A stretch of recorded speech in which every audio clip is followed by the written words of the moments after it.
Assalamualaikum dan salam sejahtera kepada Encik Muhammad Rezaman Muhammad Ali dan peserta dikasihi sekalian. Selamat datang ke Bloom 2021 webinar modul pertama bertajuk Social Enterprise, Real World Problem, Real Business Solution.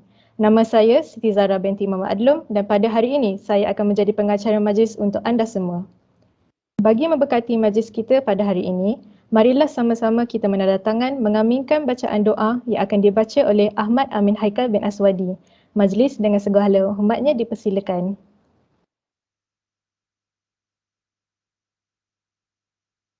Amin. Bismillahirrahmanirrahim. Boleh dengar suara? Boleh. A'udzubillahi minasyaitonirrajim. Bismillahirrahmanirrahim. Alhamdulillahirabbil alamin. Wassalatu wassalamu ala asyrafil anbiya'i wal mursalin wa ala alihi washabbihi ajma'in. Ya Allah, ya Tuhan kami, hanya padamu sahaja kami panjangkan kesyukuran atas segala rahmat dan berkat-Mu. Kurniakanlah kesejahteraan dan kebahagiaan kepada kami. Bukakanlah hati-hati kami, lapangkanlah dada kami supaya kami dapat mengisi ilmu dan pengetahuan yang berguna untuk agama, bangsa dan negara.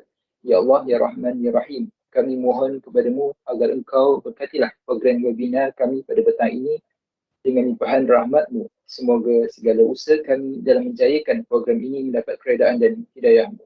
Sesungguhnya pada hari ini kami berkumpul kerana-Mu, ya Allah. Kami berkumpul untuk menimba ilmu, bertukar pendapat, menyumbangkan buah fikiran, menghubungkan silaturahim dan memberi sokongan ke arah meningkatkan lagi prestasi kami.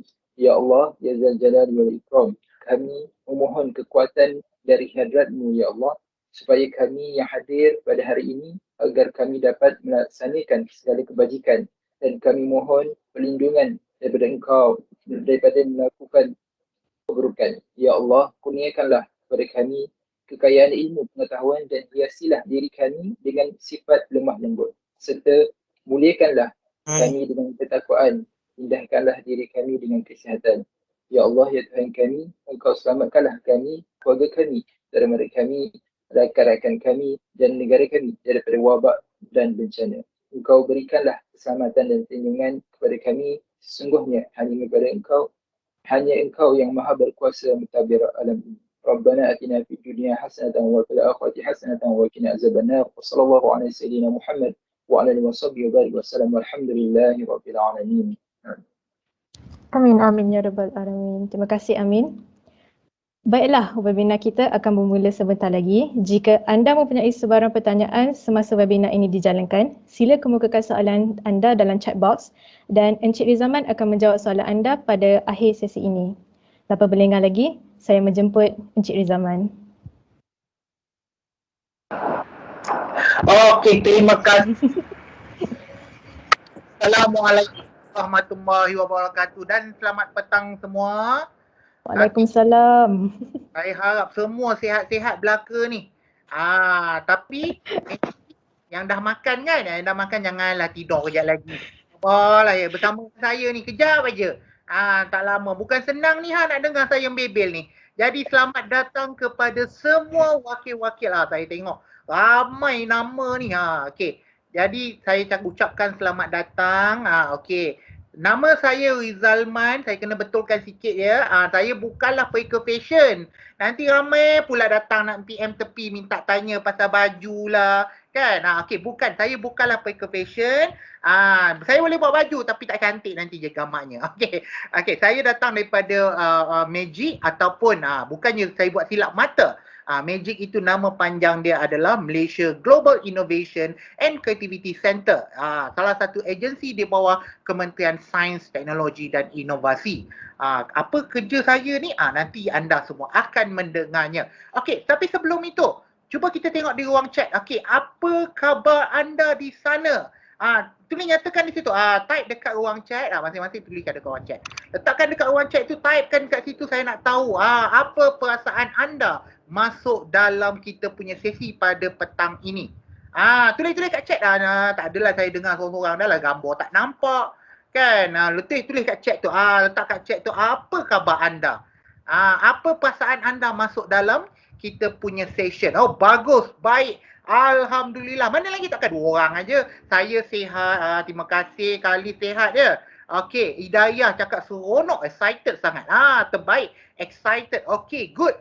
Daniel, alhamdulillah teruja. Saya pun teruja juga ni nak bersama dengan tuan-tuan dan puan-puan yang berada di lapangan. Nampak saya punya gambar ni, muka saya ni, saya memanglah handsome sikit kan. Saya orang ni handsome, cute gitu. Okey, tapi saya memang suka bercakap. Jadi sebab itu saya ada mikrofon yang besar ini. Okey, seronok, semangat nak dengar. Okey, jadi apakah kita punya topik pada petang ini? Tuan-tuan dan puan-puan semua, kalau nak tahu topik kita pada petang ini, dah ada tulis kat situ dah. Webinar kita adalah berkaitan dengan social enterprise, real world problem, real business solution. Jadi saya tahu semua kat sini, semua berada di lapangan kan? Sebab semua mempunyai masalah sosial yang anda cuba selesaikan. Ramai di sini datang daripada PDK. Saya selalu bekerja dengan Puan Emily dekat JKM berkaitan dengan macam mana nak restructure balik PDK. Nantikan siapa yang nak tahu kan. Siapa tak nampak gambar saya? Alamak, saya yang handsome ni tak nampak ke? Saya nampak muka saya ni dekat bawah ni. Mungkin kena stop. Ni siapa yang letak gambar ni? Mungkin letakkan gambar saya besar sikit. Mungkin saya punya jadi highlight. Okey lah kan. Kalau orang tak nampak ni tak nampak muka saya yang kacak ini. Dah nampak dah. Alhamdulillah. Okey. Jadi kita nantikan tahun depan kepada yang berkhidmat di bawah PDK, nantikan tahun depan ada ceritanya. Bagaimanakah PDK perlu ditransform untuk menjadi usahawan sosial. Nantikan. Okey. Saya sebenarnya bukan nak bagi sale insurans ke kan. Tapi memang saya bercakap macam inilah orangnya kan. Kita bercakap seorang-seorang depan komputer ni. Tapi saya harap yang berada di sana semuanya sihat-sihat belaka. Dan kalau nak dah tahu kan dekat ruang chat itu, sekiranya anda ada sebarang soalan nak tanya, bila-bila je nak tanya, tuliskan di ruang chat itu. Takut nanti nak tanya hujung-hujung dah lupa dah. Nah, anda tuliskan dekat chat itu apa anda punya soalan. Nanti bila kita dah habis sesi nanti, saya akan jawab soalan-soalan anda. Boleh semua? Boleh tak? Tulis dekat chat tu. Boleh tak? Boleh ke tidak ni? Boleh ke tidak ni? Saya suka chat ni. Sebab kalau kita berborak, orang boleh bercakap. Jadi kalau tak berborak, ini tak nak bercakap macam mana tulislah dekat chat itu. Boleh, panjang boleh situ. Okay, good, excellent everybody. Bagus semua ini, sangat-sangat bagus. Sinilah saya suka. Okay, dan kepada sesiapa yang sedang mendengar di ruang Facebook melalui rakaman, saya nak minta tolong tekanlah butang share itu. Saya nak promote. Sebab MC tadi dia tak nak promote kan, saya lah tukang promote. Saya tukar promote. Tekan butang share supaya manfaat kita pada petang ini dapat dinikmati oleh ramai orang. Bukan anda-anda sahaja yang duduk dalam bilik ini, tapi yang dekat luar pun boleh dapat manfaat, boleh dapat ilmu baru, dapat perkongsian baru untuk mengetahui apakah itu keusahawanan sosial. Okey. Dan yang ketiganya, saya ni boleh cakap je. Kalau nak saya cakap orang putih pun boleh. Kalau nak saya cakap Melayu pun boleh. Tapi saya punya slide dalam bahasa orang putih lah ya. Tapi saya akan berbicara dan bertutur dalam bahasa Melayu. Kadang-kadang saya tukar-tukar sikit lah. Maklum lah, you know lah, some people want to talk in English. Same goes like me, I want to talk to English too. Okay ya. Okay, jadi saya izinkan saya untuk sharekan saya punya slide. Nanti orang lain tak nampak saya punya slide ni. Okay, semua nampak ya saya punya slide ni? Okay, good. Okay. Saya punya slide, tajuk tadi saya dah nyatakan apakah tajuknya. Dan saya kenalkan diri saya adalah Muhammad Rizalman bin Muhammad Ali. Saya merupakan ketua program dalam sosial inovasi. Dan saya bekerja di bawah Magic. Nama Magic tu. Nanti saya terangkan apakah itu Magic. Okay, sebelum saya bercerita tentang benda-benda lain ini, saya nak nyatakan di sini, semua orang mempunyai impak. Dan penghasilan impak sosial ini sangat penting kepada kita punya masyarakat. Apakah yang dikenamakan dengan impak sosial? Kita ada impak sosial, ada impak alam sekitar. Kita tengok video ini. Nanti siapa yang ada lag semua tu maklumlah. Okay? Alright.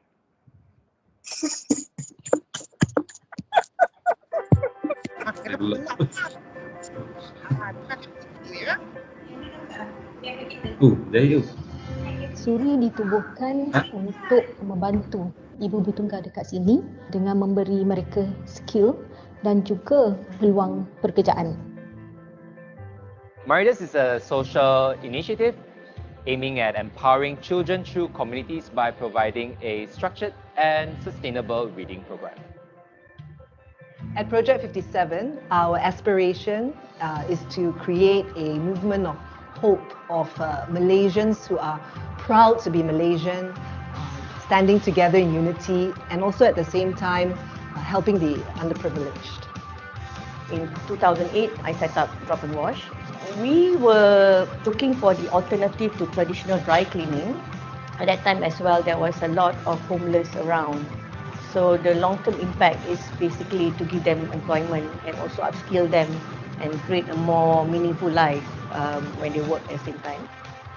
Masala Wheels is actually a social enterprise. We focus on an area which many people don't have much of an interest, which is youths at risk. So I feel that by supporting social enterprises through social procurement, it really helps social enterprises thrive and create better products that have been thought through about their sustainability, about their impact on the world, and also then influence other businesses to become social enterprises as well. And that's really important.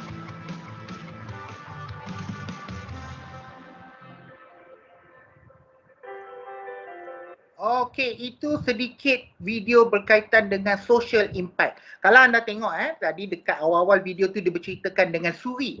Suri dia menjahit menjahit produk yang di mana dia tujuan kenapa dia wujud, dia untuk membantu ibu-ibu tunggal di kawasan Kelang. Dia hire ibu tunggal sebab Suri ni sendiri pengasasnya Kak Sally ni dia merupakan ibu tunggal dan dia rasakan masalah berkaitan dengan ibu-ibu tunggal ini memang jadi satu isu di kawasan Lembah Kelang. Jadi dia pun hire, dia ajar mereka ni, dia bukan saja ajar yang biasa-biasa punya ajar menjahit. Dia ajar sampai dapat skill SKM 3 jahitan. Dia ajar dan sehingga orang tu graduate. Dan ibu-ibu tunggal ini mampu menjana pendapatan sendiri. Daripada dulu tak pandai menjahit, sekarang dia pandai menjahit. Daripada dulu tidak ada mesin jahit, now dia ada mesin jahit yang industri itu berada di rumah dan mereka boleh jahit sendiri di rumah. So itu adalah kita katakan impak. Jadi bila orang meniaga tu, kalau dulu kan orang meniaga ni, meniaga dia just meniaga biasa je, beli barang daripada China ke, beli barang daripada Vietnam ke, tak kisah. Tapi sekarang ini orang lihat apakah impak yang dibawakan. Bila saya beli barang dengan Suri, saya tahu sebenarnya saya membantu memberikan pendapatan kepada ibu-ibu tunggal. Jadi dia ada misi sosial dia. Kenapa dia wujud? Kalau kita tengok My Readers tadi, kenapa dia wujud? Sebab dia membantu masyarakat golongan B40 di PPR Kerinci sana untuk bagi dia pendapatan bahasa Inggeris. Saya sendiri pergi melawat. Saya pergi cek sebab tugas saya sebagai auditor, kami kena cek betul ke dia orang ni impak. Sebab kata kadang-kadang kalau orang menyembang ni, sembang, tut pun boleh terbang. Apa yang tut tu anda pandai istilah kan? Orang nyembang memang kencang aja. Itulah inilah kan. Tapi kita pergi semak, betul tak orang ni mempunyai impak? Betul tak orang ni betul-betul memberikan manfaat kepada beneficiaries mereka ataupun golongan sasar mereka? Okey, kalau tuan-tuan dan puan-puan, of course tuan-tuan dan puan-puan ini berada di PDK. Saya memang ada hubungan yang special dengan PDK sebab adik saya merupakan Down syndrome. Dulu dia pergi attend dekat PDK Pontian Johor. Okay? Jadi kebanyakan dekat situ bila starting off PDK ini, masalahnya adalah funding.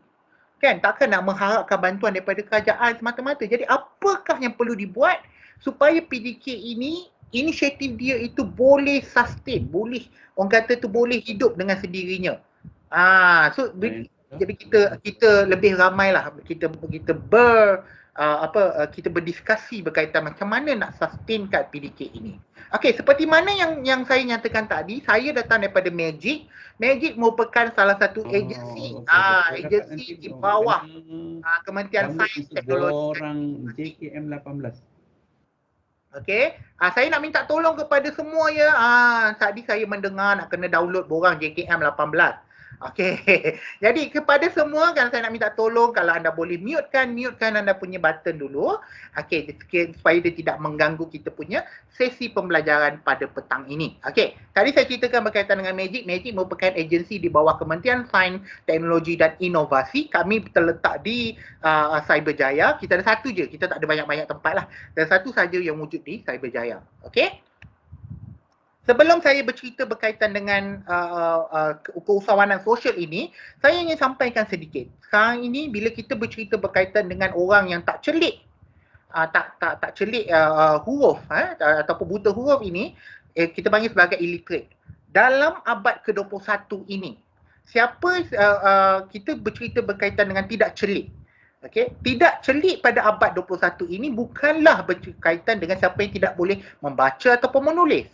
Tapi yang tidak celik sekarang ini, kita kaitkan dengan mereka yang tidak boleh, tidak mahu belajar ataupun unlearn kembali, tidak mahu tidak belajar kembali dan pelajari kembali. Dari 3 benda. Learn, unlearn and also relearn.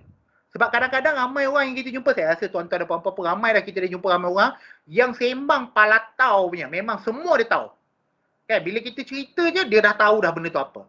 Okay? Tapi sebenarnya kalau yang berkaitan dengan illiterate ini, dia mesti boleh unlearn, tidak belajar kembali. Maknanya walaupun dia dah tahu, dia pun turunkan ego dia, dia belajar kembali. Maknanya dia unlearn, lepas tu dia relearn kembali. Okay, ini sebenarnya datang daripada Alvin Toffler, satu pengarang buku kita panggil sebagai Future Shock. Okay. Dan syarat saya dalam sesi pada petang ini, walaupun kita tak lama, syarat saya ada 3 sahaja. Pertama, tidak ada negativity.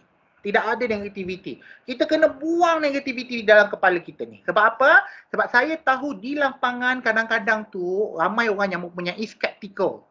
Yang ada skepticalism, yang fikir alah orang tu cakap boleh lah, dia ni macam sembang, macam power. Buang negativity tu, kita kena keep an open mind, berfikiran terbuka sedikit. Kan? Walaupun kita tahu kadang-kadang tu tak feasible. Sekarang PDK tu, okey, saya bukanlah satu PDK, saya sebenarnya kena bergabung dengan beberapa PDK yang lain. Sebab saya punya PDK daerah. Lepas tu ada beberapa PDK di bawahnya. Okay? Kita kena keep an open mind. Keep an open mind dulu supaya anda boleh mempelajari apa yang saya cuba sampaikan pada petang ini. Dan yang terakhir, mestilah kena pay attention. Okay, sebab saya selalu pergi mana-mana, nanti orang dia, lepas tu dah ujung-ujung dia tanya benda yang saya dah ajar balik. Tapi boleh, tak ada masalah. Kalau tak faham, nyatakan saja di ruang chat, nanti saya akan ulang balik. Tidak ada masalah tuan-tuan dan puan-puan. Kalau nak saya jelaskan kembali pun tidak ada masalah. Okay ya? Alright, itu adalah kita punya learning condition pada petang ini. Okay? Dan pertama sekali bila kita akan berkaitan dengan inovasi. Apakah itu inovasi? Inovasi adalah pengenalan sesuatu yang baru. Okay, saya ingin nyatakan di sini inovasi adalah pengenalan sesuatu yang baru. Kenapa? Sebab ramai orang salah faham. Inovasi nanti diingat mesti yang canggih. Mesti keluar laser. Mesti ada robot. Tidak. Inovasi adalah sesuatu yang baru. Okey, dan inovasi ini sering kali dikaitkan dengan satu seni dalam menyelesaikan masalah. Kalau anda cuba menyelesaikan masalah, anda kata saya ni ada masalah dekat tempat saya ni. Macam mana saya nak selesaikan ini? So bila kita sahaja mempunyai jalan untuk menyelesaikannya, itu adalah inovasi. Inovasi mestilah bukanlah benda yang canggih-canggih, robot keluar tangan, ambil keluar video, keluar app dan sebagainya. Tidak. Okay, inovasi merupakan sesuatu yang baru. Okay, dan inovasi ini dia bukanlah teknologi. It's not always about the technology. Ada 5G, ada 6G, ada keluar IoT, ada keluar benda canggih, robot-robot canggih segala mak nenek tu kan. Bukan itu. Inovasi adalah satu proses cara untuk kita menyelesaikan masalah. Dia bukanlah mestinya produk. Kenapa saya kata dia bukan produk? Produk kita nampak kan? Okey, kalau contoh macam ini. Ini ramai daripada kita ni bilalah kita sekolah lama kan. Lama ni kita ni tak asah sikit kepala kita ni. Saya pun sama juga ni, lama tak diasah dia. Okey, contoh kalau kita tengok dekat ruang ni kan, apa benda tu? Itu kan kita belajar waktu di sekolah dulu, ingat tak? Waktu sekolah rendah, sekolah menengah dulu, dulu-dulu lah ya. Sekarang budak-budak zaman sekarang tekan aja kalkulatornya. Okey. Sekarang kita belajar ini kita panggil sebagai long division ataupun pembahagian. Kan kita buat. Okey, pembahagian ni kita pun bahagikan. Terletak 15, ada baki 1 kat bawah, 5 kat atas. Okey, lepas tu bawah tu berapa? Berapa jawapan dia? Cuba teka. Letakkan di ruang chat itu. Cubalah teka apakah jawapannya. Lepas tu siapa dapat dulu yang pertama ni boleh minta hadiah dengan Zara nanti. Boleh Zara Okey. Cuba teka. Okey, long division ini dia bukannya produk. Tak ada produk kan? Kan dia tak ada produk, dia berada di atas kertas.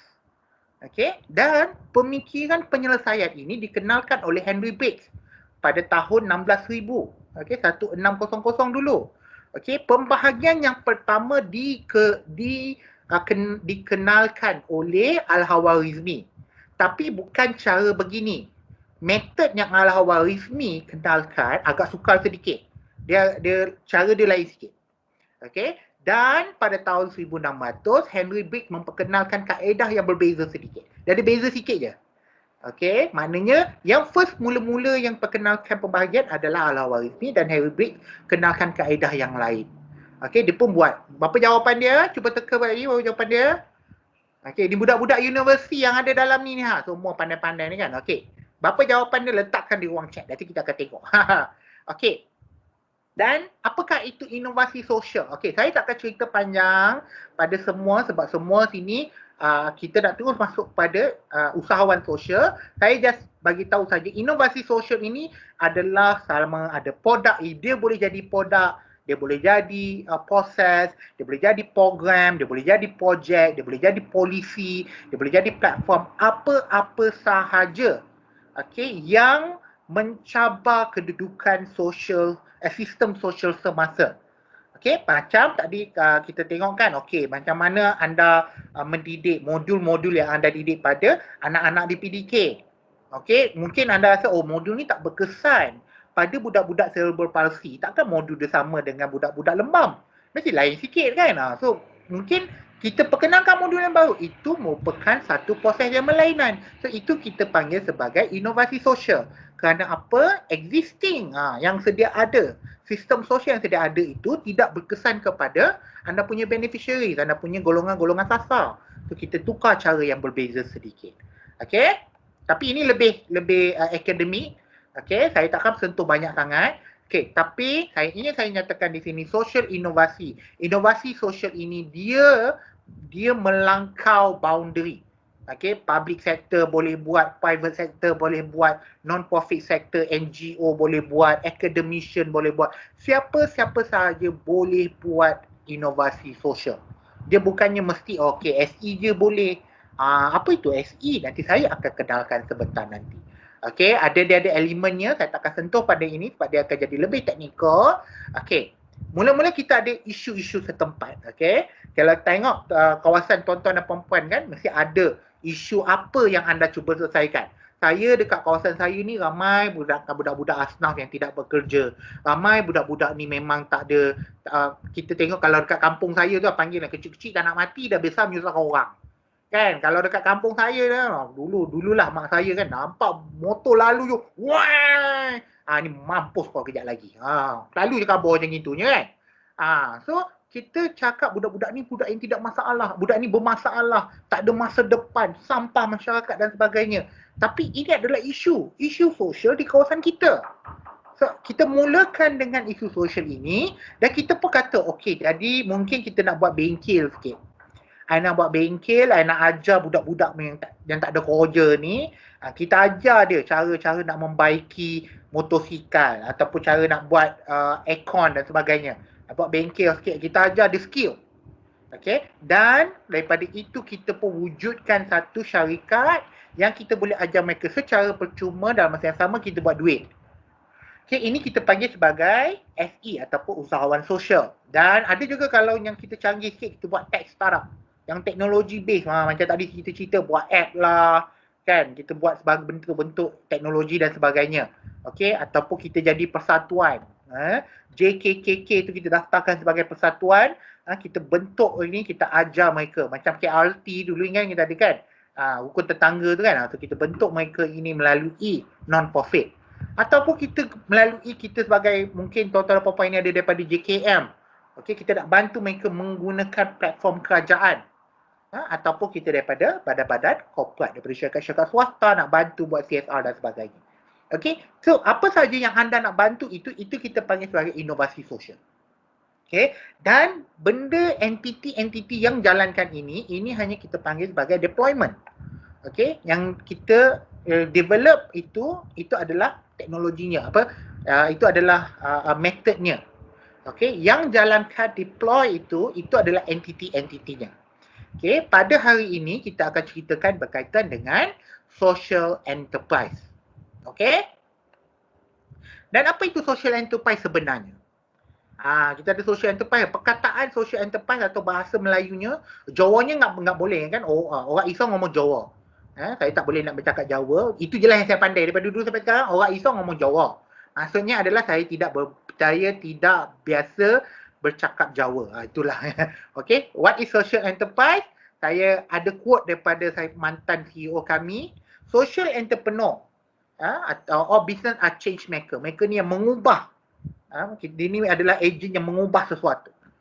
They have the ability to reset capitalism, challenge charity organisation and disrupt the way that social good is delivered. They can create, they can uplift, they can empower an economy and the society. Kenapa saya kata dia ada ekonomi dan society? Sebab dia ada dua kata kunci di situ. Okay.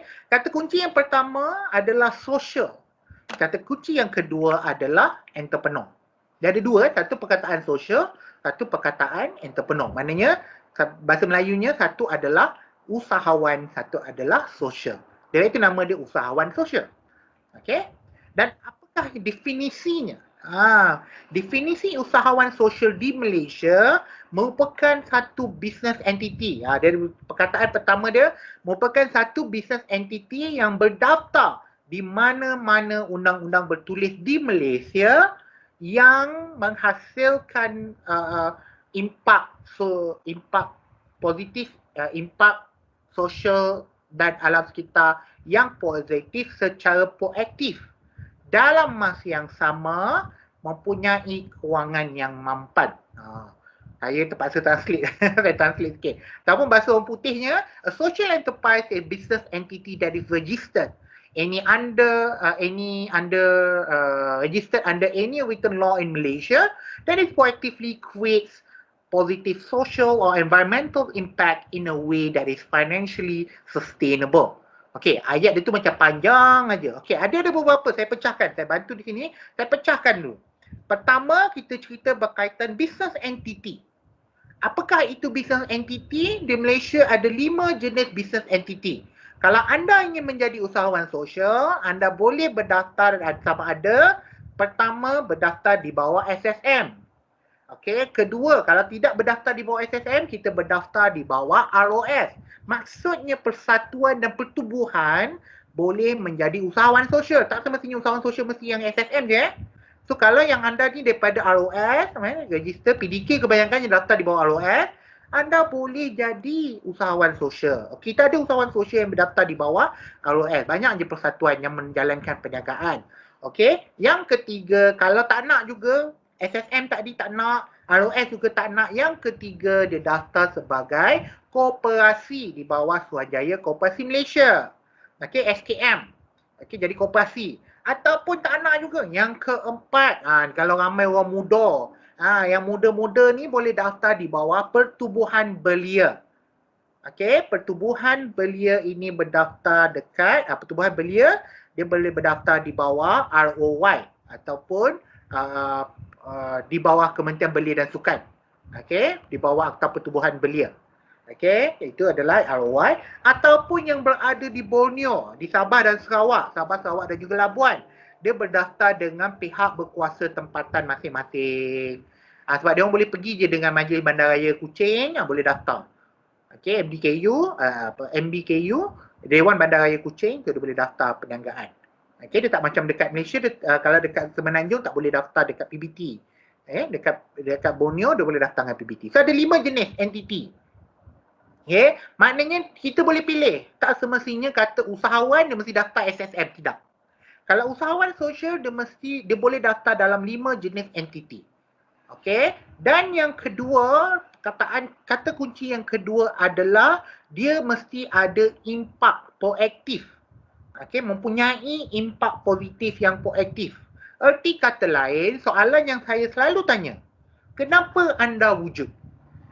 Kenapa anda wujud? Jadi kenapa anda wujud? Itu yang kata, kalau macam Suri, kenapa Suri wujud? Suri wujud untuk membantu ibu-ibu tunggal di kawasan Kelang. Kenapa goal wujud? Mungkin setengah-setengah daripada anda semua dekat sini pernah dengar perkataan goal. Goal ataupun pertubuhan kurang upaya dekat kawasan PJ. So kenapa goal wujud? Untuk membantu anak-anak OKU untuk menjadikan mereka lebih berdikari. Kenapa anda wujud? Itu soalan dia. Kenapa anda wujud? Itu kena tanya dengan diri. Kenapa kita nak wujud? Dan yang ketiga, kata kunci yang ketiga adalah financially sustainable. Maksudnya dekat sini, anda ada model perniagaan tak? Anda dapat duit daripada mana? Adakah anda mengharapkan bantuan daripada kerajaan sentiasa? Ataupun memang ada benda lain yang anda buat? Memang kita ada perniagaan, kita boleh support diri kita. Daripada definisi ini, saya pecahkan kepada 3 elemen. Elemen pertama, dia mesti ada social mission. Kenapa anda wujud? Elemen yang kedua, dia ada target beneficiary. Siapa yang anda nak bantu? Nak bantu siapa? Kalau bantu secara general, tidak boleh. Dia mesti ada spesifik. Anda nak bantu siapa? Saya nak bantu budak-budak yang tak sekolah. Saya nak bantu anak-anak OKU di kawasan saya. Saya nak bantu ni, saya nak bantu itu. So kenapa, siapa yang anda nak bantu? Dan yang ketiga, anda mesti ada business model. Maknanya macam mana anda hidup? Kenapa benda business model ni penting? Sebab kalau kita ni, saya tahu ramai kat sini ni berhati mulia, hati baik. Kalau kita bantu orang lama-lama, business pun bankrupt. Lama-lama kita pun tak dopek nak hidup lah. So kita kena ada elemen yang mempunyai titik kestabilan. Sebab SE tu, dia mesti ada elemen social, dia mesti ada elemen enterprise. Dia ada 2. So mesti social dan enterprise itu kena sama balance. Kalau kita business banyak sangat, social pula kita tinggal. Mana E tu besar, S tu kecil, lama-lama kesian budak-budak yang kita nak bantu tu. Tak jadi bantu jawabnya. E tu kita fikirkan E je lebih. Ataupun kita tak nak pula S tu terlalu banyak. Social tu banyak, kita nak bantu semua orang. Pantang ada orang datang yang kita nak bantu aje. Lama-lama bisnes pun kita pun habis bankrupt. Tak ada lagi duit, tak boleh nak sustain. Banyak sangat orang kita nak bantu. Jadi dia kena sama banyak. S dan E tu kena sama besar. Dia kena ada titik keseimbangannya. Ingat kita ada 3 elemen. 3 elemen tadi saya ulang balik, mesti ada social mission, mesti ada target beneficiaries dan mesti ada business model. Dia ada 3 benda. Main kita test sikit. Jom kita test sikit. Asia, siapa pernah dengar Asia ni kan? Semua orang pernah dengar. Siapa yang tak pernah dengar? Asia dah ada social mission tak? Apa? Kenapa dia wujud? Kenapa dia wujud? Kenapa dia wujud? Dia ada social mission tak? Jawapannya dia mungkin ada, mungkin tak ada. Sebab dia kata itu adalah moto dia. Moto dia kata everybody can fly. Semua orang boleh terbang. Dia kata. Tapi itu hanyalah moto. Bukanlah dia punya visi dia. Visi dan misinya. Kenapa dia wujud? So, dia mungkin ada, mungkin tak ada. Dia ada business model tak? Dia ada business model tak? Dia ada perniagaan tak? Jawapannya ada. Baik itu dia kaya-raya. Dalam pandemik pun still kaya-raya juga. Masih lagi jutawan kan. Tak ada pula bungkus tikar. Tak ada gulung tikar. Dia masih lagi ada business model. Dan yang terakhir, dia ada target beneficiaries tak? Dia siapa yang dia nak bantu? Tak ada. Dia tidak ada siapa-siapa yang nak bantu sebab dia cakap everybody. Siapa everybody tu? You kata everybody tu semua orang yang ada duit je lah. Walaupun everybody can fly, tapi kalau tak ada duit, tak ada fly juga. Jadi disebabkan itu, dia bukanlah social enterprise. Sebab apa? Dia tak 3-3 tik. Dan yang kedua, kita tengok pada Mercy Malaysia. Pernah dengar tak Mercy Malaysia? Cuba tak dekat orang chat. Pernah dengar ke tidak? Wah, Mercy Malaysia ni. Mercy Malaysia. Mercy Malaysia ni bila kita dengar ketika, banyaknya kita dengar ketika bencana. Pandai. Kita dengar ketika bencana. Bila masa je ada gempa bumi, ada banjir, ada apa-apa isu-isu bencana, nanti kita jumpa perkataan Mercy Malaysia ni banyak. Kenapa Mercy Malaysia wujud? Okey, Mercy Malaysia wujud untuk dia ada untuk membantu menggerakkan sistem bantuan bencana. Okey, dia ada business model tak? Dia berniaga tak? Mercy Malaysia ni berniaga tak? Jawapannya tidak, kerana dia bergantung kepada sumbangan daripada syarikat-syarikat korporat dan juga badan-badan kerajaan. Jawapan tak. Dia ada target beneficiary tak? Siapa yang dia nak bantu? Ada, dia nak bantu, iaitu dia nak bantu mangsa-mangsa bencana. Okey, jadi adakah itu menjadikan dia adalah SE? Jawapannya idok. Idok. Sebab apa? Sebab dia tak ada business model. Dia mesti ada tiga-tiga elemen. Okey? Jadi jawapan yang terakhir ni kan, mestilah ini adalah ya kan? Okey. Jadi saya ceritakan sedikit apakah itu Hard Treasure. Hard Treasure merupakan satu usahawan sosial yang berada di Kuching. Dia berada di Kuching. Apa dia buat ialah dia bantu anak-anak istimewa.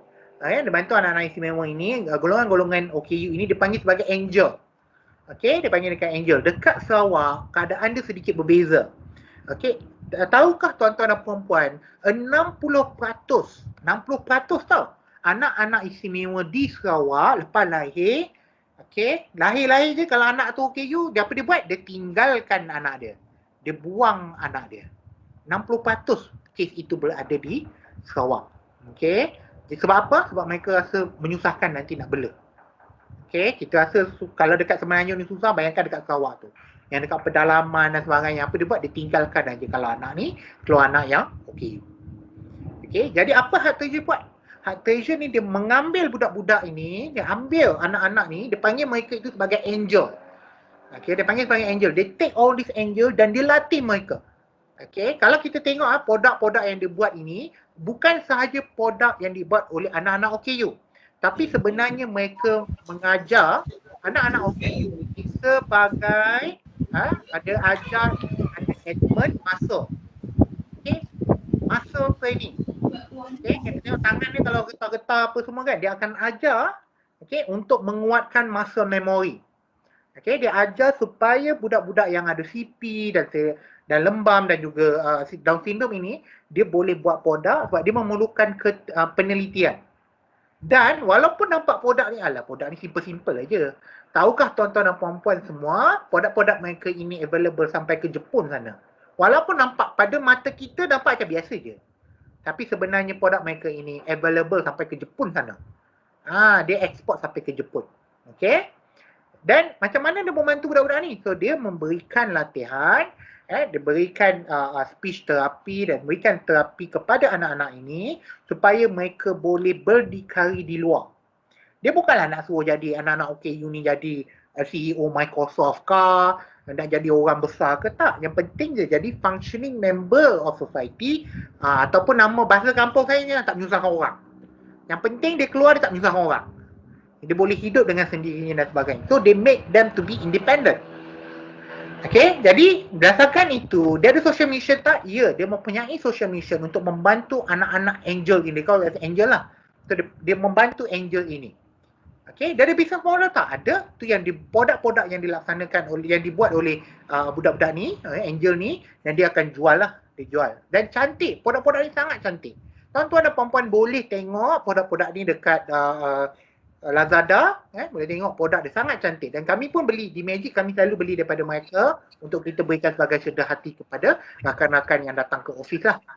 Okay, dan produk ni dibuat daripada kertas saja. Dia hanya muscle memory punya training je. Dia ada business model dan of course dia ada target beneficiaries, dia ambil dipanggil sebagai angel lah. Okay, anak-anak OKU ini.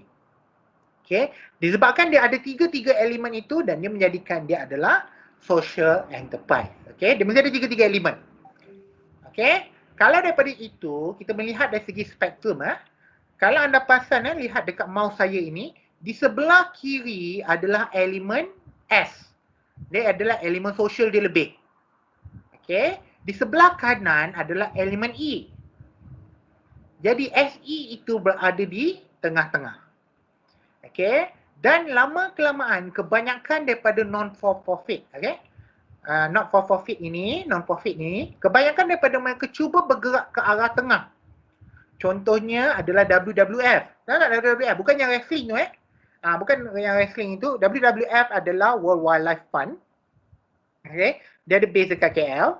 Okay. Apa dia buat sekarang? Dia mula jual t-shirt, dia jual mak. Sebab dia perlukan duit untuk sustain dia punya operasi. Walaupun dia adalah not for profit. Okay. Tapi dia perlukan duit sebab dia perlu hidup. Jadi dia pun tak buat bisnes. Jadi dia lebih ramai not for profit, even NGO yang tahu-tahu puan-puan dan kalau kenal pun, kebanyakan daripada mereka cuba menjalankan perniagaan sekarang. Jadi mereka cuba bergerak ke tengah.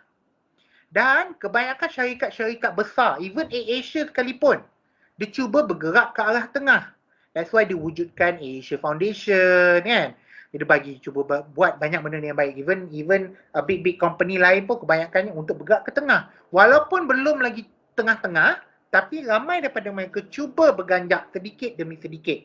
Supaya apa? Satu, dia nak memberikan impak.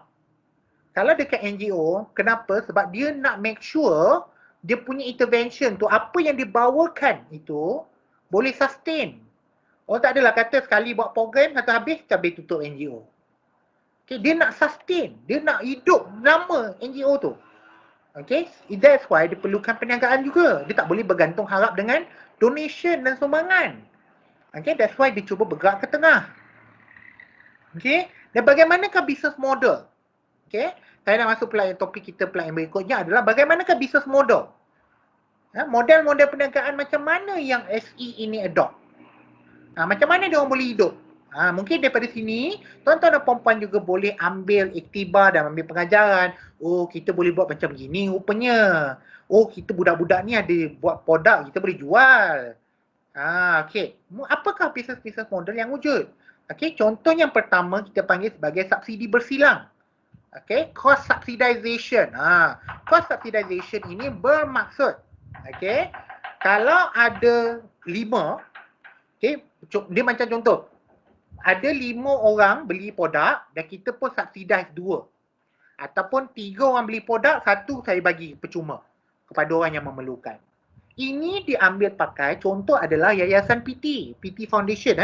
PT Foundation ini mempunyai misi untuk menggerakkan komuniti untuk membantu golongan-golongan yang terkesan dengan HIV dan AIDS, gender identity and also sexual health. Okay, kita memang aware masalah dekat KL ni kebanyakannya kat Chowkit dan sebagainya mempunyai this issue. Jadi PT Foundation ini, apa dia buat? Dia memberikan servis secara berbayar kepada orang yang mampu. Orang yang mampu, macam mana nak detect HIV, counselling dan sebagainya tu pada orang yang mampu. Lepas tu, dia subsidize kepada orang yang tak mampu. Sebab kadang-kadang kalau kita lihat dekat Chowkit, saya sendiri pernah volunteer di Chowkit. Kadang-kadang budak-budak yang kat sana tu, mereka adalah anak-anak buangan. Anak daripada hasil daripada perbuatan seks rambang dan sebagainya. Okay. Ada anak, atau anak tu dibuang. Dan mereka ni tak tahu apa hal itu. Dan mereka tak tahu pun mereka ni HIV. Umur dah 8 tahun baru tahu HIV. Jadi, PT Foundation ini, dia test budak-budak ini. Dia test bekas-bekas pekerja seksual. Okay, kami memang ada beberapa insiden di mana SE ini ambil orang yang nak berubah. Dulu jadi pekerja seks, orang kata jadi apa? Jadi pekerja seks lah kan. Okay. Yang jual diri malam-malam ni tak pernah kaya. Dia ni cerita, dia tak pernah kaya walaupun dia dapat duit banyak. Beratus sebulan, dia tak pernah rasa puas. Beratus sehari, tak pernah rasa puas. Lepas tu dia rasa dia nak ubah hidup dia. Dia nak ubah hidup dia. Dia kerja biasa je. Dia kerja dekat kedai Dobi. Dia rasa boleh hidup. Walaupun kat kedai Dobi tu rasa 1,800, dia rasa puas. Dia bercerita dengan saya, dia cakap dapat beli motor, menangis. Dia beli motor sebiji pun dia rasa menangis. Sebab dia rasa macam puas sangat dapat beli motor. Okay. Dan memang saya punya my line of work, memang I deal with all this community. Dan saya memang macam HIV kan, even masyarakat kita. Kalau dengar orang ni ada HIV je, saya ada beberapa kenalan yang memang saya berjumpa dan saya bagi advice kepada mereka ni yang mempunyai HIV. Dia cakap dekat rumah dia tinggal rumah bujang Rumah bujang sebab dia ambil dadah dulu dia kena HIV. Dia ada perkongsian jarum. Okay. Even dekat budak rumah dia, apa budak rumah dia punya sisihkan dia belikan pinggan. Dia belikan pinggan dan cawan asing, kata ini pinggan kau. Jangan kongsi pinggan dengan kami. Punyalah dia sisihkan dia. Sebenarnya tak ada masalah pun untuk kongsi pinggan. Bukannya kena HIV pun. Dia kalau kita cium dia, kalau kita buat sexual relationship dengan dia, baru ada masalah. Okay? Sebab dia rasa tersisih.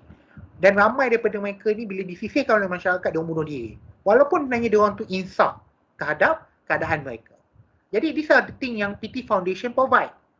Okay, ramai yang bila saya pergi ceramah, orang cakap, oh jadi bila ada yayasan PT ni, orang ni tak apalah dia pergi buat seks semua tu. Tidak, bukan maksud macam itu. Kita cuma membantu yang terkesan, yang memang mereka ni tak bersalah. Mereka yang tak bersalah, anak-anak ni tak bersalah pun. Itu disebabkan orang lain punya masalah, dia yang menerima HIV. So, this are the thing yang kita buat lah. Okay, ada portion daripada revenue yang hasil jualan daripada kit-kit HIV dan sebagainya ini, kita subsidizekan bagi orang yang tak mampu. Okay, ini adalah salah satu model subsidi bersilang. Okay, subsidi bersilang ini ada juga dekat Pulau Pinang. Okay, salah satu SE nama dia Arus Academy. Okay, Arus Academy dia mengajar programming kepada budak-budak. Okay, budak-budak yang tak mampu untuk ajar programming. Sekarang ni STEM very very important. Saya pernah pergi visit mereka, budak form 2 boleh buat robot. Zaman saya dulu form 2 duduk main dekat cyber cafe je. Kan duduk lepak tepi longkang apa semua. Ini form 2 dah boleh buat robot. Dan mereka tu anak-anak yang tak mampu pun. Ibu bapa tak mampu pun nak ajar coding, ada laptop dan sebagainya. Tapi ini adalah apa yang Arus Academy buat. Jadi apa dia buat? Dia mengendalikan workshop biasa, orang biasa bayar, full. Dan portion of it dia gunakan untuk buat bengkel kepada budak-budak yang tak mampu. Okay? Dan satu lagi, model yang lain adalah beli dan derma, 1 for 1. 1 for 1, tadi kita ada pelbagai. Tadi subsidi bersilang itu dia banyak orang kita subsidize. Yang this one beli satu dapat satu, 1 for 1. Okay, dulu ada nama company tu Mango Chili, dah tutup dah di Bangsa. Dia tutup ketika MCO tempoh hari. Okay, bila siang dia berniaga. Setiap makanan yang dijual, malamnya dia akan bagi kepada soup kitchen. Dia buat aktiviti soup kitchen bersama dengan soup kitchen tu. Kalau dia kata pagi tu dia jual 4 pinggan nasi, dan malam tu dia akan subsidize untuk 4 pinggan nasi. Jadi apa yang anda bayar kalau orang biasa pergi membayar, sebenarnya anda bayar untuk 2. Satu untuk anda dan satu lagi untuk anak-anak yang memerlukan. Tu 1 for 1. Okay. Ada juga satu lagi yang popular, this one international brand, nama dia Tom.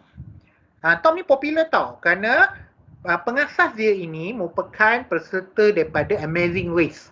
Amazing Race tu kan dia pusing satu dunia. Dia macam zaman sekarang ni apa benda?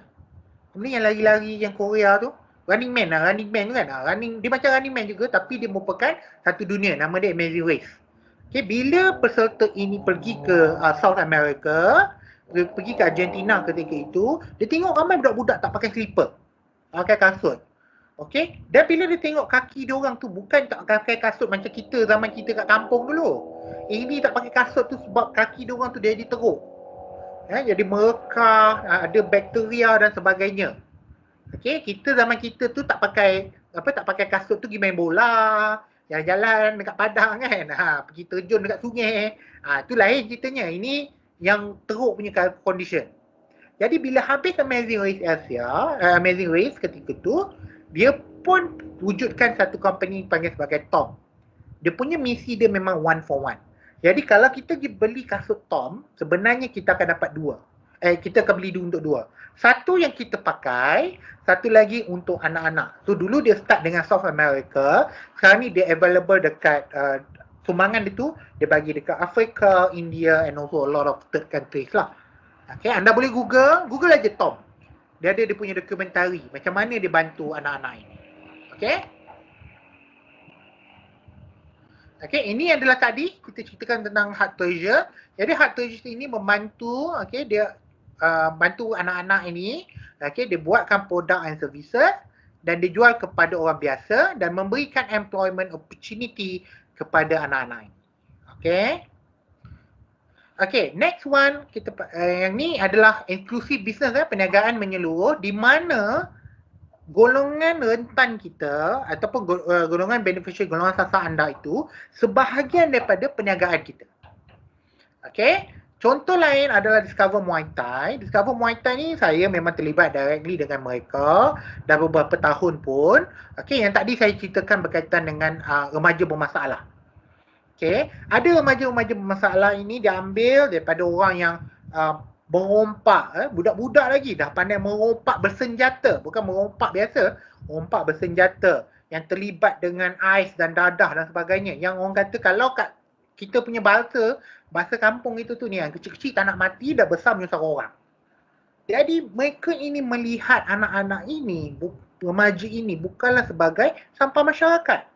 Mereka lihatkan orang-orang ini, anak-anak ini, belia ini sebagai orang yang perlukan dorongan dan juga sokongan. Okay, they see light at the end of the tunnel. Jadi dia ambil mereka ini.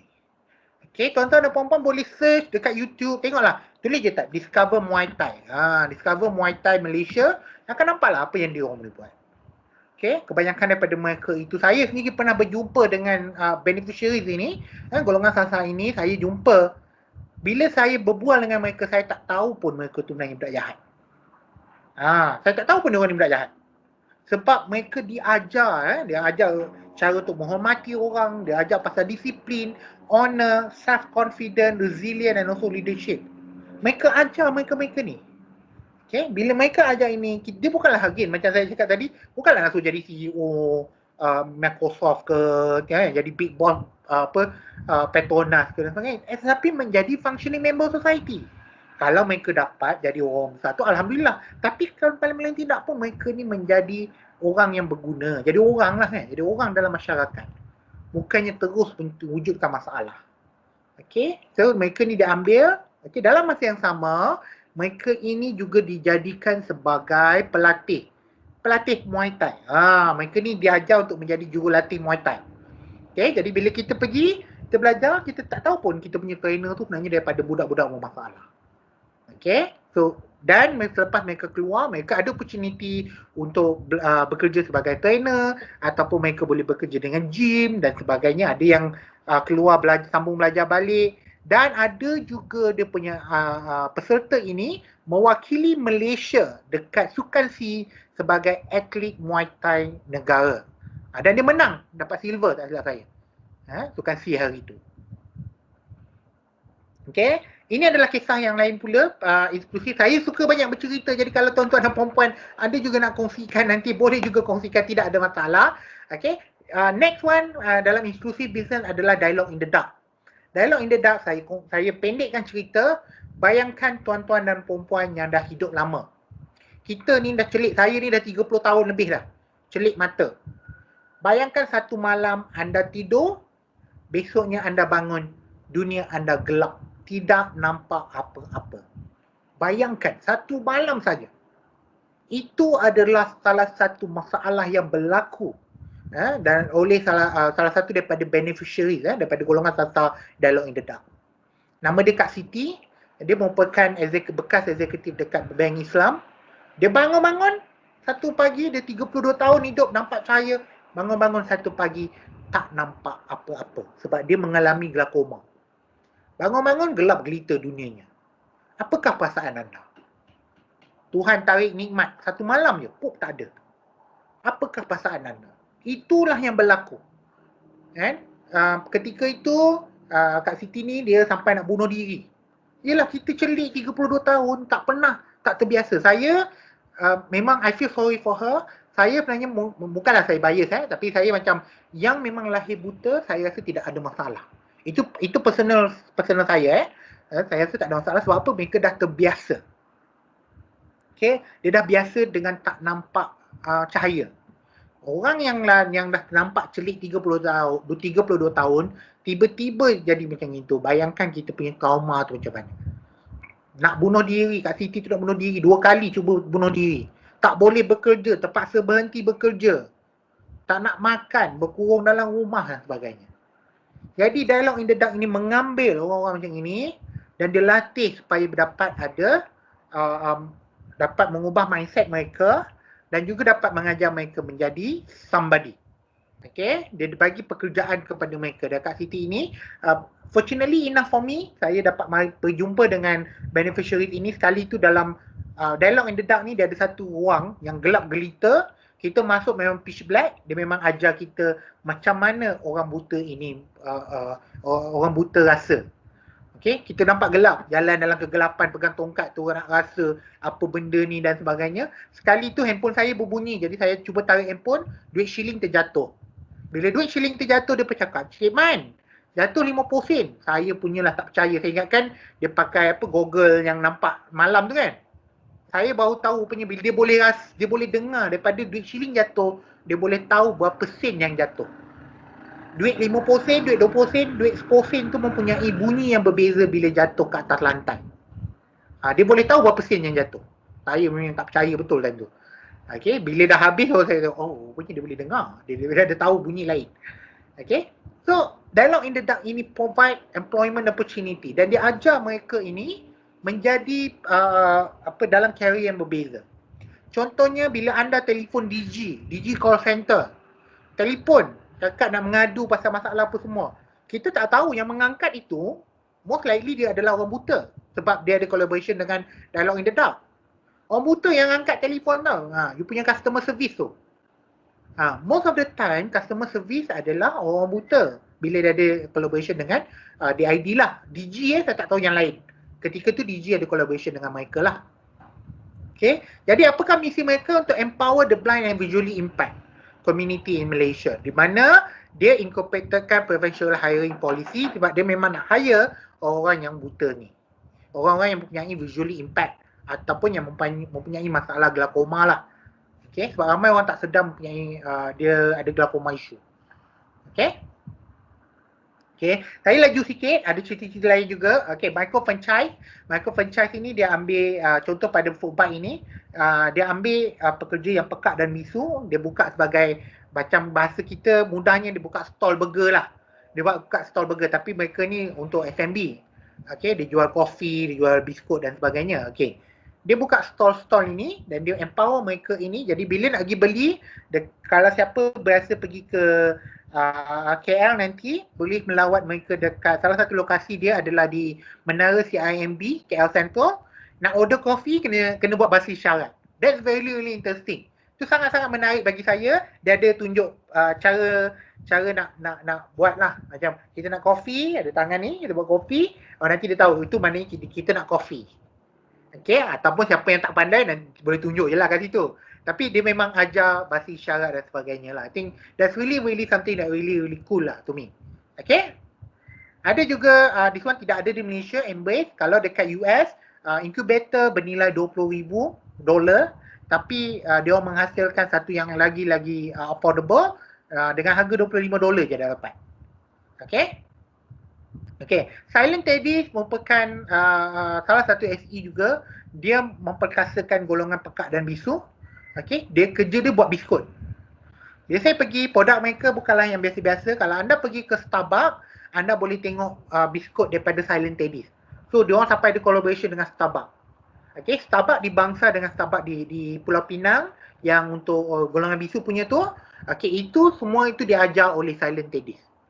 Okay, dan SE ini very good. Produk dia kalau dia dapat jumpa dia punya pineapple tart tu, belilah pineapple tart dia, memang sedap.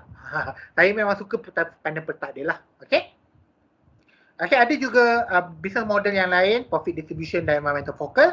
Okay, impact pillar ini berkaitan dengan sama ada anda nak buat apa-apa saja. Kalau anda kata anda mempunyai isu di kawasan anda nak selesaikannya, ada isu sosial, nak selesaikannya tidak ada masalah, just selesaikan saja. Itu kita fit je kat mana-mana. Impact pillar ini hanya ada di Magic. Okay, indikator bagaimana anda mengubah. Okay, bila kita kata kita nak mengubah hidup mereka ini, anda kena ingat bila kita nak berubah. Macam saya yang comel ini, berat saya 100 kilo. Kalau saya nak kurus daripada 100 kilo, saya nak ubah kepada 60 kilo. Jadi pertama saya kena tahu berat saya semasa. So kalau sama tuan-tuan dan puan-puan juga nak menjalankan SE, pertama anda kena ada baseline. Kan? Saya nak ubah skill untuk anak-anak Down syndrome saya. Okay, pertama saya buat assessment. Okey, nama adik, macam nama adik saya Bella kan, letak nama Nabila. Skill dia dari segi menulis kosong, membaca kosong. Lepas tu saya buat intervention saya pula tengok, oh skill menulis dia dah jadi 2, skill membaca dia dah jadi 3. So kita akan nampak perubahan. So bila kita ada perubahan, that the changes yang kita boleh track. Ingat, bila kita nak mengubah sesuatu, dia mesti ada bermula dengan apa. Kalau anda ingin memberikan pendapatan tambahan, sebelum ni keluarga dia berapa? Keluarga dia sekarang ni dapat pendapatan 1,000. Lepas tu dengan kita bagi training, kita bagi ni apa semua, dia dapat pendapatan tambahan jadi 4,000. So ada 3,000 bertambah. Okay, itu adalah metod yang kita gunakan, indikator. Bagaimana kita kata kita mengubah hidup mereka. Okay. So tak perlu cerita pasal yang gempak-gempak dekat dunia ni apa semua. Sebab apa? End of the day, yang penting adalah anda itu unik. Sebab apa? Masalah yang anda hadapi berbeza. Lain tempat, lain apa ni. Lain padang, lain belalangnya. Lain parang, lain lah dia punya belakangnya. Okay? Dan bila kita cerita berkaitan dengan SE ini, di Malaysia ramai orang nak cuba cakap saya ni SE, saya ni SE. Okay, saya bantu orang ni, saya bantu orang ni. Jadi di peringkat Kementerian Pembangunan Usahawan dan Koperasi, dia mewujudkan satu guideline. Kalau tak semua orang nak bercerita dia ni, saya ni SE, saya tolong orang ni. Daripada 100 pekerja dia ada 2 orang je OKU. Tapi dia cakap, oh saya ni SE. Tapi 2 orang je, dia bukanlah ni. So kita wujudkan accreditation supaya kita boleh sahkan, ya anda betul-betul SE. Tapi untuk tuan-tuan dan perempuan sekarang ni, tak perlu risau part tu. Okay, tak perlu risau dulu, mandangkan ini baru tempoh permulaan. Ni nanti bila akan datang, nak dapat accreditation, boleh mohon dengan MEDAC lah, Kementerian Pembangunan Usahawan dan Koperasi. Okay? Again, saya cantakan tadi adalah anda punya permasalahan, anda punya inovasi adalah apa sahaja yang anda cuba menyelesaikan masalah. So innovation is all about problem solving. Okay, kalau anda rasakan apa isu di kawasan anda, saya rasa ramai dekat sini mempunyai pelbagai isu. Dekat kawasan setempat, saya ada isu ni, saya ada isu sungai tempat saya ni tercemar. Saya ingin menyelesaikannya. So itu consider sebagai you punya inovasi. Kerana apa? Inovasi itu bermula bila anda ingin menyelesaikan masalah. Okay? So, anda kena berfikir. Kena berfikir dulu. Apakah masalah anda? Apakah masalahnya? Dia jangan kata saya pun nanya masalah saya tak tahu masalah. Tu tak ada open nak menolong dah. Okay? Anda kena fikir betul-betul apakah masalahnya. Sebab apa? Bila anda mengetahui, knowing the right problem will help you find the right solution.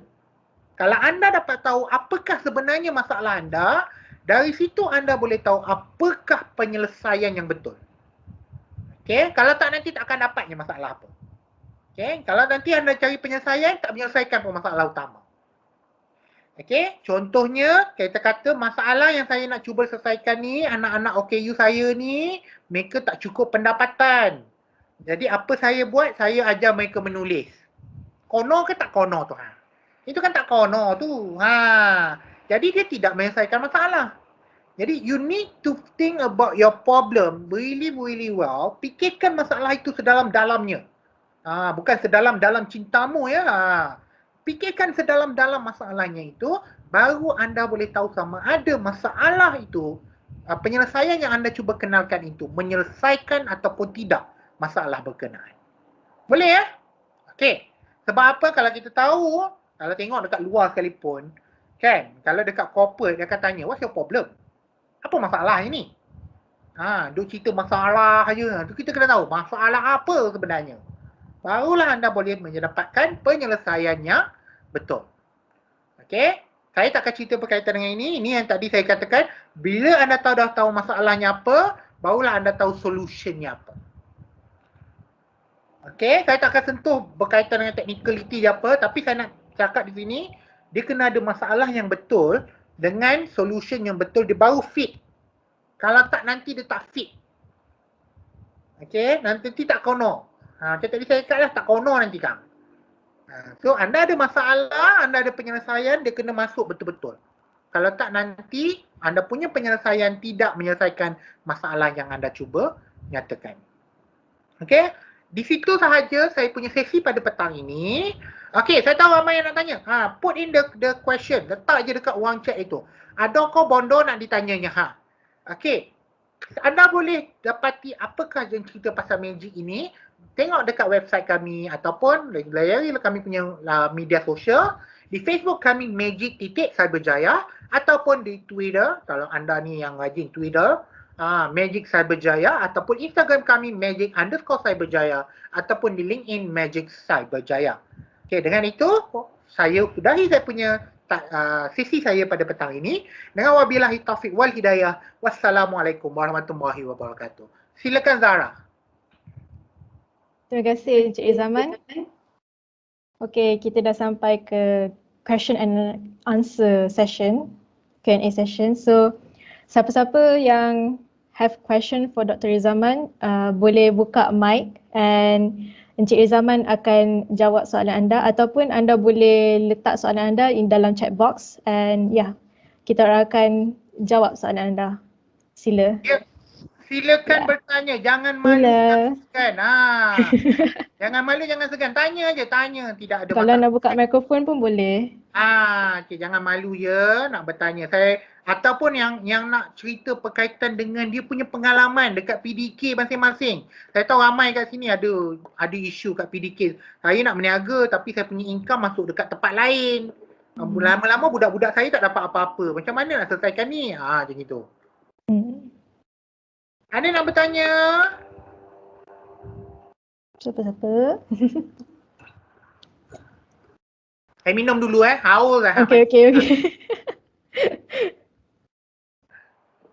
Okey, ada yang nak bertanya tak? Okay. Dia ramai ni Okey, ada orang nak tanya. Okey, kita ada soalan yang pertama. Ini apa? Tak cakap Melayu ni. Kena cakap Melayu ke tu? Soalannya berbunyi begini. Okey, soalan kat situ. Boleh saya tahu bagaimana pandemik COVID-19 ini memberi kesan kepada social enterprise di Malaysia? Okay, very good question.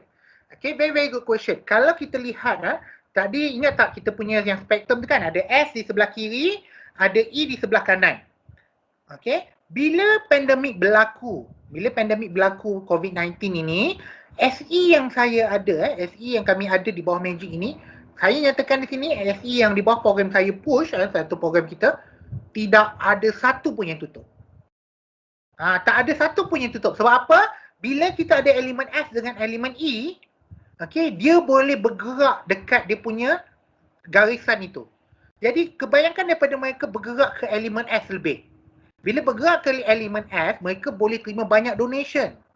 Dan bila mereka terima banyak donation, mereka banyak membantu kepada masyarakat, itu memberikan kepercayaan yang lebih kepada masyarakat kat luar sana. Orang ramai rasa macam, saya bagus kalau beli dengan syarikat ABC ni.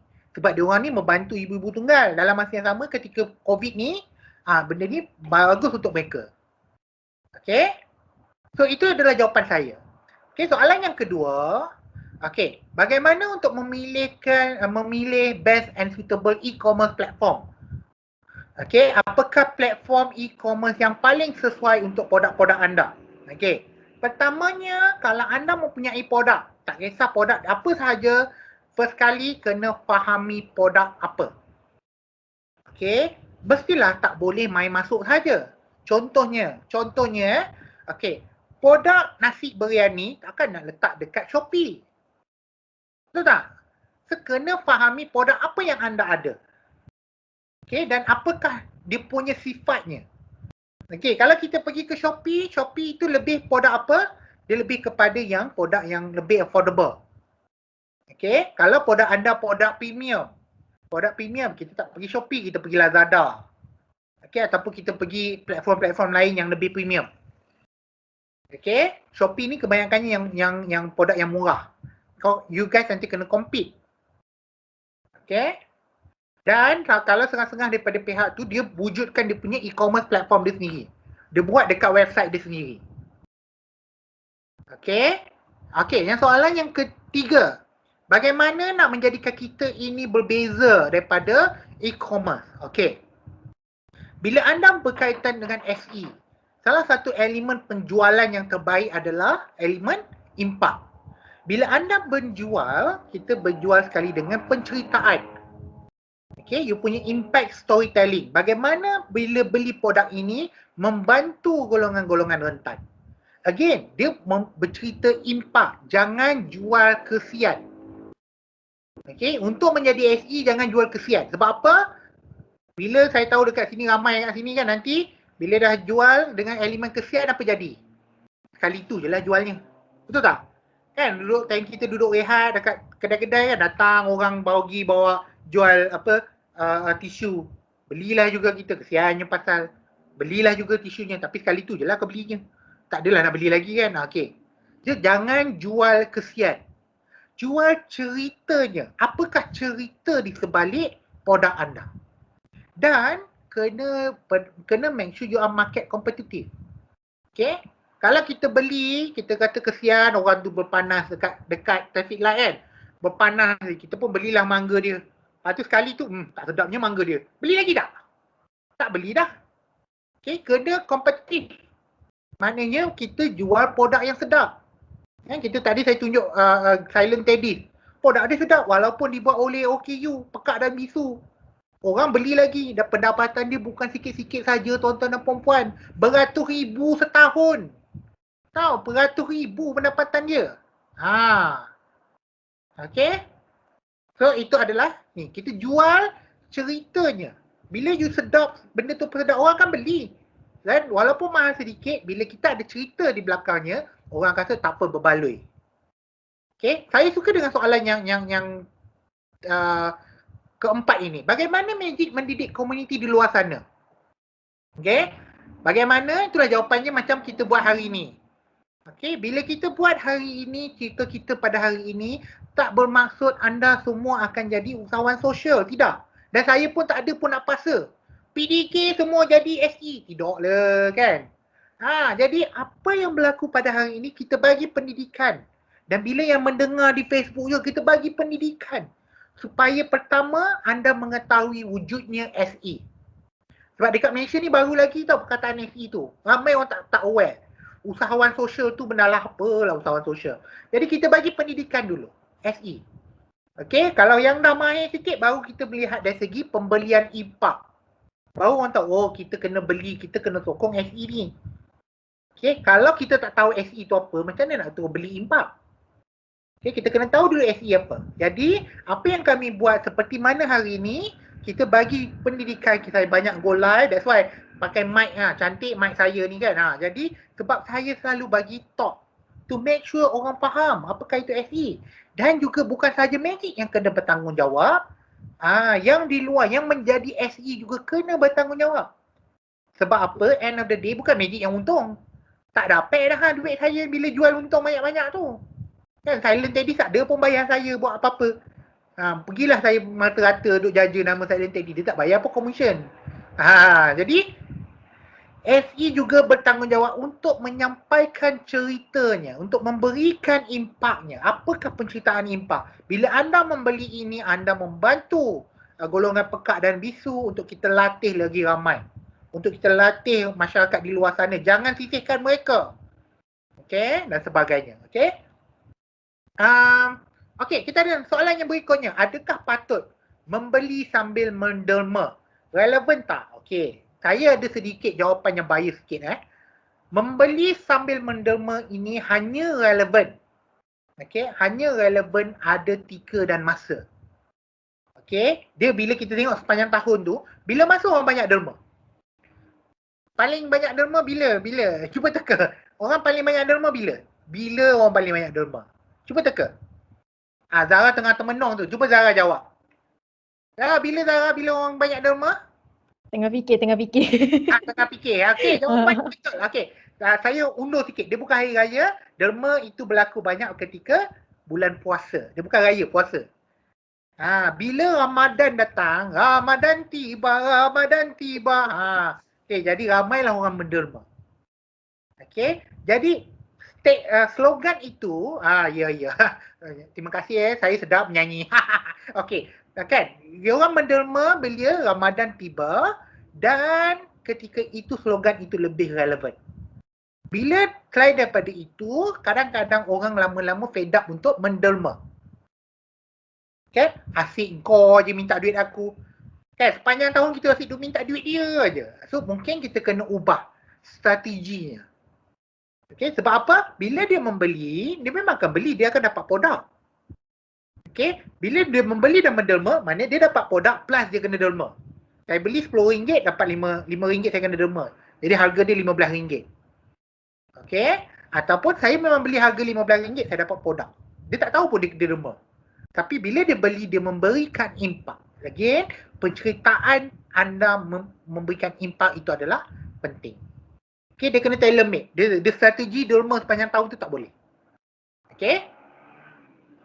Okey, ada soalan yang berikutnya. Bagaimana kita nak mengelakkan dari ditipu, membeli barangan yang palsu atau produk yang tidak dapat disahkan. Okey, very good daripada Isaac ni. Saya memang dapat banyak isu berkaitan dengan bantuan. Kita kata berkaitan dengan B40. Berkaitan dengan golongan yang beneficiary ni. Kami pernah terima aduan. Saya cerita dekat sini Dia ada satu fine line. Ada fine line antara anda membantu ataupun anda mengeksploit. Saya bagi contoh, ini bukan kes sebenar. Kes sebenar dia lain sikit, tapi saya bagi ubah sikit lah berdasarkan topik pada hari ni kan. Di PDK, kita tengok anak-anak OKU apa semua kan. Kita bantu bagi OKU tu pendapatan. Kita bagi dia RM2 satu produk you buat. Tapi kita jual harga RM25. Ataupun kita jual RM24. Kita bagi RM1 lah. 25 kali ganda kita kau untung.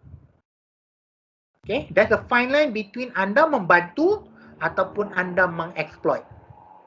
Lepas tu pergi jual muka budak-budak OKU tu. Kata, dengan ni kita bantu mereka. Okay, kalau anda beli produk ni RM25, anda sebenarnya membantu. Tapi sebenarnya budak-budak tu dapat RM1 aja. So, benda ini yang kita kena hati-hati. Okay, dan memang tidak ada mengelakkan daripada ditipu apa semua tu. Okay, itu betul. Itu adalah eksploitasi. Kita nak exploit. Ada je ramai. Saya pernah terima, kami ada dapat aduan directly daripada orang asli. Ada satu company tu, dia gunakan muka dia. Duk tayang mana-mana pasal muka orang asli tu. Lepas tu orang asli tu datang mengadu. Kita sebenarnya, dia tak ada tolong kita pun. Dia ada buat program je sekali ingat kat tempat kita. Lepas tu dia pergi jaja muka orang asli tu mata-rata cakap pasal dia buat ni. Okay? Dan dia jual. Benda-benda tu dia jual. So ini adalah unsur-unsur exploit. Tidak ada sebarang bantuan ataupun manfaat diterima. Ataupun manfaat itu terlalu sikit. Kan?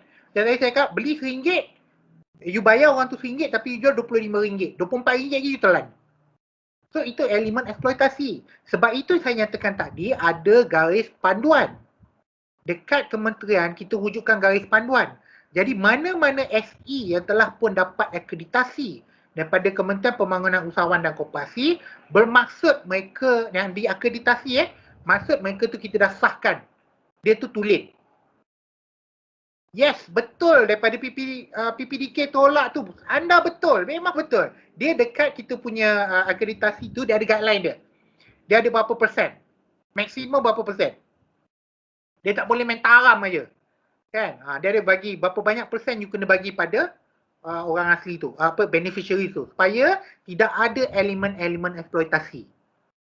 Kan? Kalau tak nanti, macam tadi saya cakap lah, untungnya kita telan. So, ini adalah elemen-elemen yang kita kena make sure lah. Jadi, kepada syarikat yang kita dah akreditasi, itu menandakan bahawa kita dah melakukan due diligence kita. Sebab dekat luar sana, saya memang ada buat audit dengan beberapa company yang mengaku dia membantu. Terutamanya syarikat-syarikat MLM. Saya bukan kutuk MLM lah, tapi terutama syarikat MLM ni, dia nak menyatakan bahawa dia tu SE. Sebab apa? Saya membantu ni ejen-ejen ni. Again, dan macam mana kita kata anda tu SE? Pertama adalah misi sosial. Kenapa anda wujud? Anda wujud sebab apa? Anda wujud sebab nak dapatkan untungan ataupun anda wujud untuk membantu. Cuma kebetulan ejen anda datang daripada golongan beneficiaries. Okay, golongan sasar. Dia kebetulan je golongan sasar. Sebenarnya dia tak kisah pun. Kalau kebanyakan daripada MLM ni, dia tak ada letak requirement. Anda adalah ibu tunggal tak? baru boleh jadi agent. Tak ada. Okay, dia siapa-siapa pun boleh jadi. Kebetulan dia ada ibu tunggal, dia pun mengaku, saya bantu ibu tunggal ni. Kalau macam tu, McDonald mempunyai 83% golongan B40. Adakah itu bermaksud mereka tu SE, McDonald tu SE? Tidak. Sebab kenapa dia wujud? Dia jadi kenapa dia wujud? Itulah kita punya intipati tadi kan, ada 3 benda. Satu, misi sosial. Kedua, siapa yang dia nak bantu. Ketiga, apakah business model. Okay, ada 3 benda. So kita kena lihat 3 benda tu ada tak ada, barulah dia akan jadikan SE. Boleh ya? Okey, sekiranya tidak ada lagi sebarang. Sebarang soalan, ada lagi tak soalan? Ada lagi soalan ke? Kalau ada, boleh last question, soalan terakhir. Boleh buka mic ataupun hantar ke dalam chat box.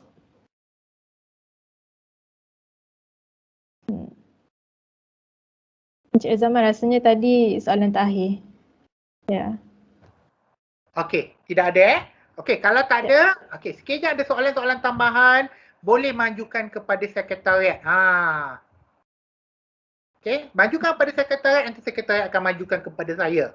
Okey, kalau anda ada soalan tambahan lagi, boleh emailkan kepada kami, inquiries@mymagic.my, dan kami boleh jawab melalui email. Okey, terima kasih kepada yang bertanya. Silakan Zara. Okey. So, kita dah sampai ke akhir sesi webinar. Sekali lagi majlis ingin menyampaikan ribuan terima kasih kepada penceramah kita Encik Zaman atas penyampaian yang memang penuh informatif dan bermakna. Sebelum peserta bersurai, pihak majlis ingin meminta kerjasama semua untuk membuka kamera. Kita nak ambil sesi bergambar. Ya. Bukan ada kata-kata akhir saya. Oh, boleh juga kalau Encik Zaman nak sampai kata-kata terakhir kepada kami semua. Kita buka kamera masing-masing. Saya ingin sampaikan kata-kata akhir saya. Untuk menjadi usahawan sosial ini, kita perlukan 4 benda. 4 ya. Saya panggil ini adalah konsep 4 ya. Ya yang pertama, mestilah kalau nak jadi SE ini, ya pertama mesti ya di hati. Ingat, hati kita ni, nawaitu kita kena betul. Kalau niat salah, tak jadi SE. You takkan boleh bantu orang. Saya rasa semua kat sini tahu. Nawaitu dan niat kita di hati kita ni kena ada ya. Yes dulu. Dan ya yang kedua, kena ya di pemikiran kita. Ni otak ni Sebab apa? Sebab saya katakan tadi, yang paling penting dalam SE ni adalah keseimbangan. You nak social lebih ke, you nak enterprise lebih, nak berniaga lebih. Jadi kena ada keseimbangan. Dua tu. Okey, itu ya kedua di pemikiran kita. Dan ya yang ketiga, mestilah ya di tangan kita. Dah duk pikir ni, kena buat pula. Kita kena buat pula. Itu ya yang ketiga. Kita kena buat benda tu. Okay, you have to execute it. Dan ya yang keempat, barulah ya di mulut kita. Ini lidah ni Okay, barulah kita boleh berbicara. Okay, tak adalah orang kata, ni saya informal sikit, tak ada orang kata duduk sembang tu. Kalau duduk sembang ni, babi pun boleh terbang tu. Betul kan? Kalau duduk menyembang tu, sembang memang kencang. Tapi that's why ya yang keempat, dia kena datang nombor 4. You dah buat, baru you boleh sembang. You tak buat, jangan you sembang. Ingat kita ada 4 ya kena buat. Ya di hati, ya di pemikiran, ya di tangan. Dah buat, barulah ya di mulut. Dengan itu, saya tutup saya punya session ini. Wabillahi taufiq wal hidayah. Wassalamualaikum warahmatullahi wabarakatuh. Terima kasih Encik Zaman. Okay, so boleh buka kamera semua. Kita ambil gambar. Bukalah kamera, janganlah malu-malu. Tak perlu malu. Saya nak tengok ni yang handsome-handsome, yang kacak-kacak, yang cantik-cantik, yang lawa-lawa mendengar saya pada petang ini. Kalau yang tak buka kamera tu, tidurlah tu.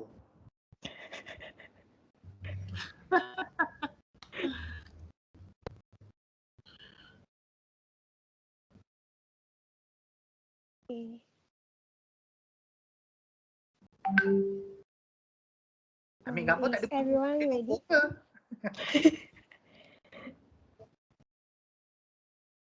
Okay, ready? Okay. 3, 2, 1. Smile.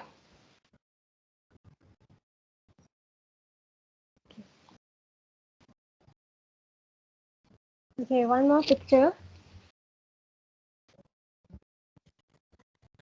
3, 2, 1.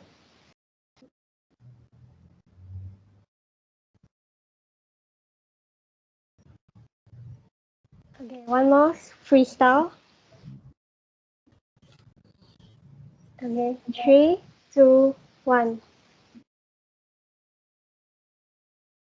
Okay, thank you. Okay. Okay. Terima kasih semua. Terima kasih. Udah ke? Kita dah habis ke? Kita dah habis. Sebelum peserta semua bersurai, Encik Izaman, ada satu soalan daripada chat box. Encik Izaman? Ya. Apa soalan itu? Saya tengok Dia ada daripada Zamri, dia minta boleh tak bagi nombor phone. Rasanya nanti dia nak contact Encik Izaman ni, nak tanya soalan. Okey, boleh nanti boleh saya minta Setia boleh sharekan tak? Saya tak adalah share kat sini kan, malu saya. Boleh. Nanti.